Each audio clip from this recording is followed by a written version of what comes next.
Welcome to Hack Your API First. In this module, we're going to start really messing around with those APIs. We're going to manipulate them. We're going to tamper with parameters, and we're going to get this app to do things that it was never intended to do. So this is where it starts to get really interesting. And I want to start out by talking about some of the assumptions we make around trust, which turn out to be very dangerous indeed. Let's take another typical smart, rich client app communicating over an API with a web server. In this case, I've chosen a Galaxy Tab Pro and an Apache web server. But once again, just like in the previous modules, the brand of client doesn't matter and the flavor of server doesn't matter either. It's the patterns that I'm most interested in getting across to you. So let's talk about these trust assumptions. So here's the first one. When we build an app and we push it out to a client, we expect that app to be trusted. That is, we expect it to run the way we designed it. We don't expect the app itself to be manipulated, and indeed it usually isn't, particularly when they're pushed out through stores like Apple's App Store or the Google Play Store. The integrity of the app is not what we're calling into question here, but we're trusting that it only runs the way we designed it to run. Next up, we trust the connection.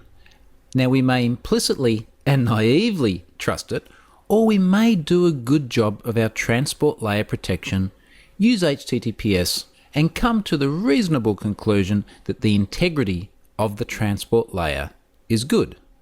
And when it's done well, that's not a bad assumption to make. Now, of course, we also build the API sitting on the web server, and we usually work with the assumption that that API running on the server can trust the client. We assume that it's only going to be requested in the way we designed it with the parameters that the app can send to it. So really, we're making the assumption that we control this ecosystem: client, connection, server. So we're assuming that the app is always going to talk to the API in the way we designed it, and we're also assuming that the API is only going to respond to the app in the way we designed it.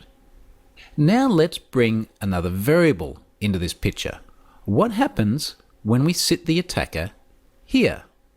So what happens when that attacker can control the way the device requests APIs and the way the APIs respond to the device? Now this is not compromising the connection. This is simply saying that before a request is sent from the device, what would happen if the attacker can manipulate it?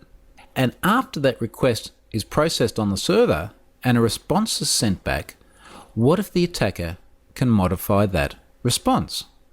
That's what we're going to look at in this module, because it turns out that when we start making trust assumptions like what we see here, and then you put an attacker on the device, there are a number of different potential attack vectors available to someone with malicious intent. To properly set the scene for the things I'm going to demo across the remainder of this module, I'd like to go and talk briefly about untrusted data.